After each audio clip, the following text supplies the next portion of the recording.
ጋይስ ዘሀበሻ እንግዲህ ፖስት ያለው ነገር ተመልከቱ። እንደተመለከትኩት ስግጥ ፍምስ የሚለው አይዲያ ወይም ደግሞ ደራሲ በድሉ ዋቅጅራ ሰግጥ ፍምስ የተሰኘውን እንቅስቃሴ መንግስት እንዲያግደው ጠየቁ። ይህ የውድቀት አዋጅ ነው ብለዋል።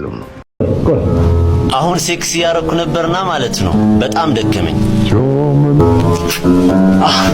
አፍራኮ ነው በአለገ ኖራም በአለገ እና አበልኩም ተከታተልትና ዊኒ ቻናል እንዴት አላችሁልኝ? ሁሉ ሰላም ሁሉ መልካም። እኔ እግዚአብሔር ይመስገናለሁ። ዛሬ የሚገራርም ነገር አለን። ስለ አዶናይ ጉዳይ አለን። አዶናይ ዛሬ መነጋገሪያ መሆኑን እንደቀጠለ ነው። ምንም ማድረግ አልችልም። አቅም ሲኖር እንደዚህ ነው። ብቻ አንዳንድ ሰዎች ትንሽ ነገሩን አክብደውታል ምናምን። እንዲሁም ደግሞ እናንተን ዘና ፈታ ላላ ያረጋችኋል ያሰብኩት ቪዲዮ አለ። ቪዲዮውን ግን ከመጀመራችሁ በፊት ፕሊስ ቻናሉን ሰብስክራይብ እንዲሁም ቪዲዮ ላይክ አድርጉ። ቪዲዮአችንም ከፍ እንዲል እኔም ደስ ብሎኝ እንድሰራ ምናምን ይመቻችሁ። ብቻ ጋይስ ዘሀበሻ እንግዲህ ፖስት ያለው ነገር ተመልከቱ። እንደተመለከትኩት ስግጥ ፍምስ የሚለው አይዲያ ወይም ደግሞ ስም በጣም ብዙ ሰዎች እየተስማሙበት ነው ያለው። በጣም ብዙ ሰዎች ደግሞ አይስማሙበትም። በጣም ኃይለኛ ደጋፊ አለ። ከዚህ ሐሳብ ጋር የማይስማማ ደግሞ በጣም ብዙ ሰው አለ። እና እኔ አሁን የቪዲዮ እየሰራሁት ያለው አንደኛ ነገር ለምትደግፉት የሐሳብ ወዳችኋለሁ፣ የሁላችንም ሐሳብ ነው። ለማትደግፉት ሰዎች ደግሞ መጀመሪያ በምን ማስረዳት ፈልጋለሁ መሰላችሁ? እድል እንድትሰጡኝ እንድትረዱኝ ፈልጋለሁ። የትልቅ ሰው ንግግር እንዳልኩኝ ባይገርማችሁ እኔ ከካናዳ ስመጣ በብዙ ችግር አልፌ ነው የመጣሁት። የዲያስፖራ ህይወት በጣም ሙድ ይዞብኝ ተጫውቶብኝ ነው የመጣሁት። በጣም አይናፋር ነበርኩኝ። ዝቅተኝነት፣ የበታችነት የሚሰማኝ ሰው አስደሳች ነበርኩኝ። ትልቅ ደረጃ መድረስ አላምንም ነበረ የዛኔ ማለት ነው። ወደ ኢትዮጵያ ስመጣ እንግዲህ ከህቴ ጋር ነው ያረፍኩት which is ምንጣፏ ላይ ማለት ነው። እሷ አልጋዬ ልስጥህ እባክህ እያለችኝ ግን ምንጣፏ ላይ ነው ያረፍኩት። ለ7 አመት ሙሉ ካናዳ ኖሬ እንግዲህ አስቡት ተመልሼ ኢትዮጵያ ላይ የህቴ ምንጣፍ ላይ ስተኛ ይህ ምን ያህል ዳሜጅ እንዳደረሰብኝ ውስጤ ልገልጽላችሁ አልችልም። እና ቁጭ ብዬ ያሰብኩትና እኔ ለምንድነው መሰቃየውልኝ? ለምንድነው ህይወቴ ወደምፈልገው አቅጣጫ የማይሄድልኝ? ለምንድነው ምፈራው? ለምንድነው ማፍረው? ለምንድነው ምደበቀው? ለምንድነው ወደ ምፈልግበት ደረጃ በቀጥ ብዬ የማልሄደው የሚል ጥያቄ አይምሮዬ ላይ ሁሌም ጉብ ማለት ጀመረ። ቢካዝ ሁሌም እንዲሳካልኝ ሞክራለሁ፣ እነሳለሁ፣ ግን ወድቃለሁ፣ እፈራለሁ፣ እሸሻለሁ፣ እደበቃለሁ። ገባችሁ አይደል? እና እነዚህ ሁሉ ጥያቄዎች ራሴን ስጠይቅ ያገኘሁት መልስ ምንድነው? አንደኛ ውስጤ ላይ የተቀበረ የበታችነት ስሜት እንዳለ ነው። ውስጤ ላይ የተቀበረ እሺ ባይነት አለ። በቃ ሁሌ መስማማት በምፈልገው በማልፈልገው ነገር ሰውን ለማስደሰት ፍቅር ፍለጋ ራሴን ፍቅር መስጠት አልችልም ነበር። ገባችሁ? ከዛ ደግሞ ምንድነው ፈሪ ነበርኩኝ። የምፈራው ደግሞ ማለት ነው ማንን ነው? የሰው አይን ነው which is እኔ ለራሴ ስቆም ሰው ካየኝ ቢነቅፉኝስ፣ ቢተርቡኝስ፣ አትችልም ቢሉኝስ፣ ያ ውስጤ ላይ የተቀበረው በራስ አለመተማመን ቢያዩብኝስ የሚል ፍርሃትም ነበረ። ከነዚህ ሁሉ ፍርሃቶች ለማለፍ እድሜ ልኬ ሞክሬያለሁ። ካናዳ ያለው ሞክሬያለሁ። እኔ ቢያልኩበት መንገድ የለም። በጣም ብዙ ነገር ሞክሬያለሁ። ግን በመጨረሻ አይ ቲንክ እግዚአብሔር ልቤ ውስጥ ያስቀመጠልኝ ቃል ብትኖር ሰግጥ የሚለው ቃል ነው። እኔ ማርያምን ነው የምላችሁ። ማርያምን ሰገጤ የሚለው ቃል አላቀውም ነበር። በማርያም ስም እየማልኩኝ ነው ያለሁት።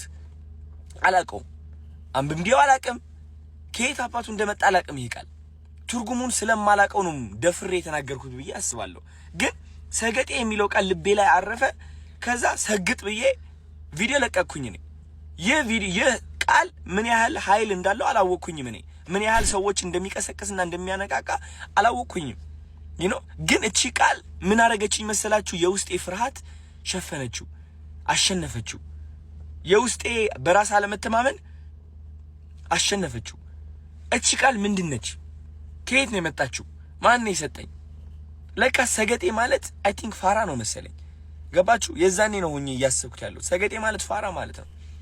ከዛ ይህ ቃል በመጠቀሜ ምክንያት በጣም ብዙ ሰዎች አዲስ የሆነ ብሬክ ትሩ ይባላል አዲስ የሆነ አስተሳሰብ መገንባት እየጀመሩ እንደሆነ ተመለከትኩኝ። which is አይናፋር የነበረው ደፋር መሆን ጀመረ። ፈሪ የነበረው አለመፍራት ጀመረ። by the way አለመፍራት ስላችሁ ለዓላማ መቆም ነው። አንዳንድ ሰዎች ለዓላማቸው መቆም አይችሉም። የሚፈሩት ተረባን ነው by the way የሚፈሩት ተረባን ነው። ሁሉም ሶፍራ ነው እሱ ነገር እቺ ቃል ይሁሉ ነገር እየቀየረ እንደሆነ ታዘቡ ከዛ እነዚህ ሁሉ ሰዎች ሲቀየሩ ሳይ እኔም ለራሱ ማስተንተን ጀመርኩኝ ይህ ሰግጥ የሚለው ነገር ምንድነው ምን ያህል ኃይል ቢኖር ነው የሰው አይምሮ እንደዚህ እየቀየረ ያለው ለካስ እንደ አንድ ኢትዮጵያ በጣም የሚያጠቃን ነገር ምንድነው ዩሊንታ ነው ዩሊንታ በጣም ያጠቃናል ጎረቤቴ ምን ይለኛል የሚለው አስተሳሰብ በጣም ያጠቃናል እድሜ ልካችን ሰነፍ እንደሆን ከተነገርን ወይም ደግሞ አይናፋር እኮ ነው ልጄ እንትን እኮ ነው እየተባልን አድገን እዚህ ደረጃ ደርሰን ያ ማንነት ተቀርጾ ያድጋል አይናፋር ነኝ እኔ በራሴ አልተማመንም ያን ያህል ቆንጆ አይደለም የሚለው ማንነት ተቀርጾ ያድግና እዚህ እድሜ ላይ ስንደርስ ተደምድሞ እውነታችን ሆኖ እናገኘዋለን አንፈልገውም እኮ ገባችሁ ከዚህ ማንነት የምንወጣበት መንገድ ምንድነው መሰገጥ ነው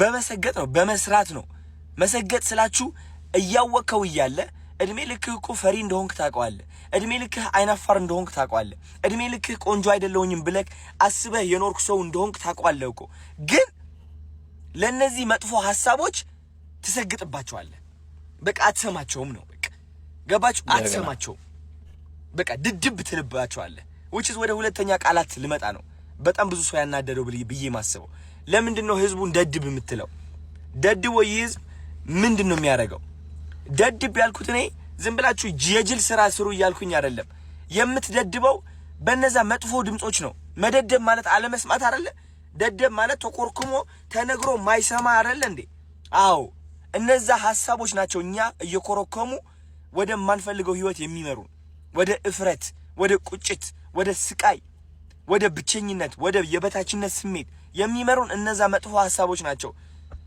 ከነዛ መጥፎ ሐሳቦች የምንወጣው ደግሞ ከደደብንባቸው ነው አልሰማህም ካልናቸው ነው ቆንጆ አይደለህም ይላል ኖ ቆንጆ ነኝ አይናፋር ነኝ ይላል ኖ አይደለሁም እኔ ደፋር ነኝ ከሰው በታች ነኝ ይላል አይምሮ ማለት ነው ኖ እኔ ከሰው በታች አይደለሁም ከማንም ከኔ አይበልጥም እኔ ደግሞ ከማንም ሰው አልበልጥም ሁላችንም እኩል ነን ግን እኔ አንደኛ ነኝ አየህ እንደዚህ አይነት ድፍረት ከራስህ ጋር ለማምጣት እነዛ ድምጾች መክዳትና አለመስማትን ያስፈልጋል እኔ የተጠቀምኩበት ቃላቶች ደግሞ እነዚህ ድድብ የሚለው ስግጥ የሚለው ቃላቶች በጣም ኃይለኛ የሆኑ ቃላቶች ከመሆናቸው የተነሳ ሰርጸው ይገባሉ የሰው አይምሮ ሰብረው ይገባሉ እነዛ መጥፎ ሐሳቦችን በኃይለኛው ነው የሚሰብሩት ለምን ይመስላችኋል ቲክቶከር የበዛው በዚህ ጊዜ it's because እነዛ መጥፎ ሐሳቦች እስካሁን እያሰሩት ነበር አሁን ግን ከነዛ ሐሳቦች መውጣት ችሏል አብዛኛው ሰው በራሱ መተማመን ችሏል ለመጀመሪያ ጊዜ ራሱን ማፍቀር ችሏል እና እንደዚህ አይነት ነገር ነው መፍጠር የቻልኩት እኔ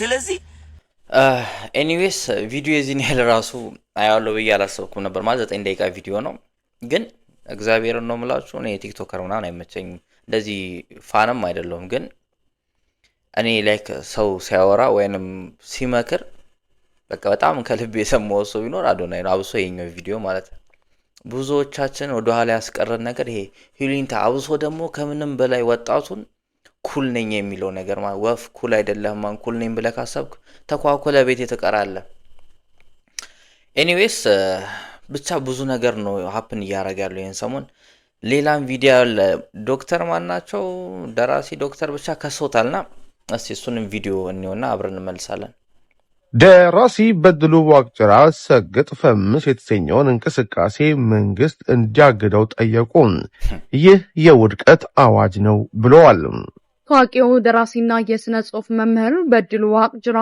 ሰሞኑን በማህበራዊ ሚዲያ ወይም ቲክቶክ ላይ ሰግጥ ወይም በብልግናና አላዋቂነት ታዋቂ ለሆኑ ግለሰቦች የተዘጋጀውን የሽልማት መርሃ ግብርና ሰግጥ ፈምስ በሚል የተጀመረውን ሀገራዊ የጉዞ ዘመቻ አጥብቀው ተቃወሙ ደራሲው ይህንን ክስተት የሀገራዊና ማህበረሰባዊ ውድቀታችን ይፋዊ አዋጅ ሲሉ ጠርተውታል በድሉ ዋቅጅራ ባሰራጨው ጽሑፍ እንደ ሰመረ ባሪያውና አሌክስ አብርሃም ያሉ ጠቃሚ ይዘት የሚያቀርቡ ወጣቶች ሳይበረታቱ በአንጻሩ ድንቁርናን ድፍረትንና ንቀትን መለያቸው ያደረጉ ግለሰቦች በመኪናና በገንዘብ መሸለማቸው በሀገር ላይ ተስፋ የሚያስቆርጥ ድርጊት መሆኑን ገልጸዋል ደራሲው በተለይ አንጋፋ አርቲስት ሰራዊት ፍቅሬ ሰግጥ ፈምስ የተሰኘውን ሀገራዊ ዘመቻ ለመምራት ጋዜጣዊ መግለጫ መስጠቱን ሲመለከቱ በእጅጉ መደንገጣቸውንና እንቅልፍ እንደነሳቸው ገልጸዋል ብዙ ውጣ ውረዶችን አልፈው የደረሰው ሰራዊት ፍቅሬ የመጣበት የሙያ ትግል ጉዞ ላይ ውሃ ከልሶ የዚህ ዘመቻ ፊት አውራሪ ሲሆን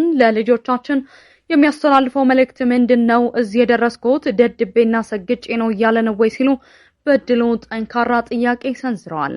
አርቲስት ተሰላቸው አንዳንድ ሰዎች ላይክ የሆነ ወገኛ ናቸው፣ ሲበዛ በጣም ወገኛ ናቸውና ያንን ወጋቸው መልቀቅ አይፈልጉም። ከጊዜ ጋር አብሮ መለወጥ አይፈልጉም። እዛው የነበሩበት ቦታ ላይ ስታክ አድርጎ ነው መቅረብ የሚፈልጉት። እና የሆኑ ሰዎች እነሱ ዝቅ አድርጎ የሚያዩቸው ሰዎች ተሽለው ሲገኙ ልክ እንደዚህ ነው የሚያበሳጫቸው ማለት። እኔ በርግጥ እሳቸውን ለመናገር ቦታ የማይለም ምናምን፣ ግን እኔ እንደ ሐሳብ እንደ ምክር አንድ ምለው ነገር ቢኖር እርሶ የሚሰግጡ ነው። መቅዲ ቆይ ለምን ከራሴ በላይ እንደወድሽ አደረግሽ? ምን ለምን ባንቺ ፍቅር እንድሰቃይ አደረግሽ? ራሴን ጠልቼ አንቺን እንደወድ ለምን አደረግሽ? አይከብድም? ኧረ ይከብዳል። በሰው ሕይወት ውስጥ ገብቶ ዝም ብሎ መሄድ አይከብድም? ማለት እየወራች ነበር መሄድ የነበረባት። ቆይ ጥሩ ሰው አልነበርሽ? የወንድማችን ምን አረገ? እኔና ዛሬ ጸጉሩ እየገባ ነው። ጭራሽ አንቺ ዝም ብለሽ ቀስ ብለሽ ወጣሽ። እንዲህ ይደረጋል? መቅዲ ላንቺስ ጥሩ ነው? ተይ መቅዲ። ያፈቃቀት እርገቷ የበረሃ ጥማቷ የምንጭ ውሃ በኢየሱስ ማሩ ሌላ ይችልሽ ማሊጠላ መንጉር ነው። አይኗ የዶግማ ፍሬ እንጣ ቅዶ በርበሬ እሺ ፍቅሯ የዋንዛ አበባ ስታየ ተውባ ዋይ ዋይ ዋይ ዋይ ዋይ ዋይ። ኧረ በስመ አብ! ይሄን ቪዲዮማ ቆይ ኮመንት ገብታ ማንበብ አለብን። ቆይ እሺ የመጀመሪያ ኮመንት ምን ይላል መሰላችሁ? የመጀመሪያ ኮመንት አበረታቱኝ፣ ከጫካ ሲወጣ ገድዬው ልምጣ። ይሄ አሪፍ ነው። ከሰሱ ምን ቢል አሪፍ ነው? እና ሞክረኝ የዘረጦ ልጅ። ከዛ አንደኛው እሺ አቢና ምን አለ? ሰርግ ትሰራለህ ወንድሜ? አዎ እሰራለሁ አላለ። መፋታት ነው ብሏል። ሌላኛው ኮመንት ደግሞ ከመቃብር አየር ለመውሰድ የወጣ ሬሳ ቢሆንስ? ሊሆን ይችላል። ኤፍሬም ምን አለ? ፍቅረኛ ሳይሆን ፕላምፕሌት ነው የሚያስፈልግ ብሮ። ኦኬ ጎቤውን ይውጥ። ወይኔ ወይኔ ወይኔ ወይኔ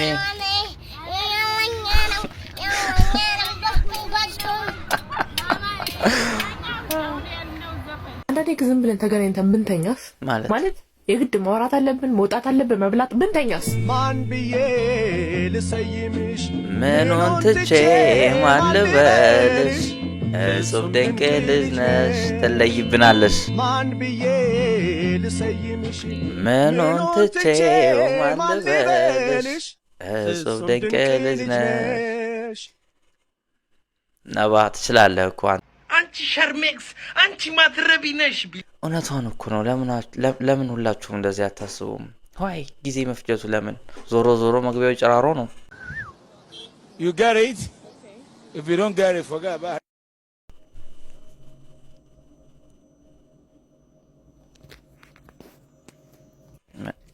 እሺ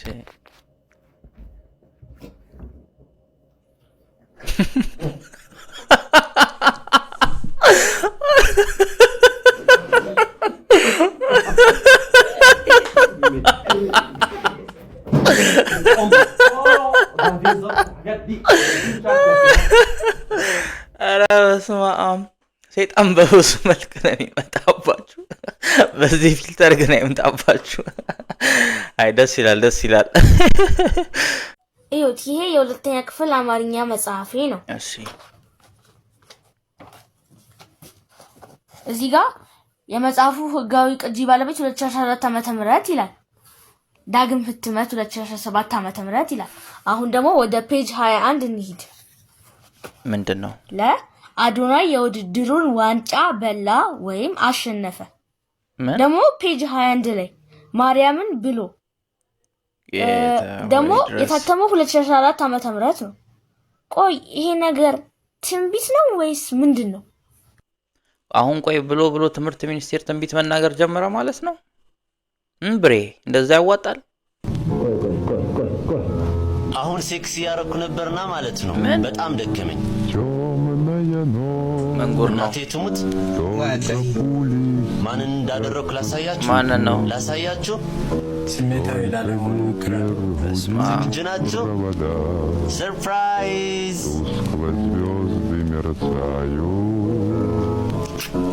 ኧረ በስመ አብ ላሚቷን እያያችሁ ነው አይደል አንቺ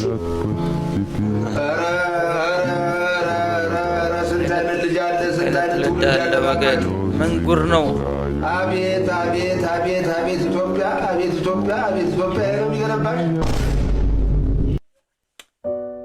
አይ እኔ ሳደር አዘንኩ በድል ምን አይነት ትውልድ ነው የመጣው ግን ምን አይነት መረገም ነው ይቅርታ ከዚህ በላይ መቀጠል አልችልም ጀስት በቃ ቻናሉን ሰብስክራይብ አድርጉት ቪዲዮንም ላይክ አድርጉት ይሄንን ትንሽ ቁጭ ብዬ ፕሮሰስ ማድረግ አለብኝ እኔ እንጃ ቶሎ ማገገም አይመስለኝም እስቲ ብቻ እስከ ቀጣይ ቪዲዮ እንገናኛለን ይመቻችሁ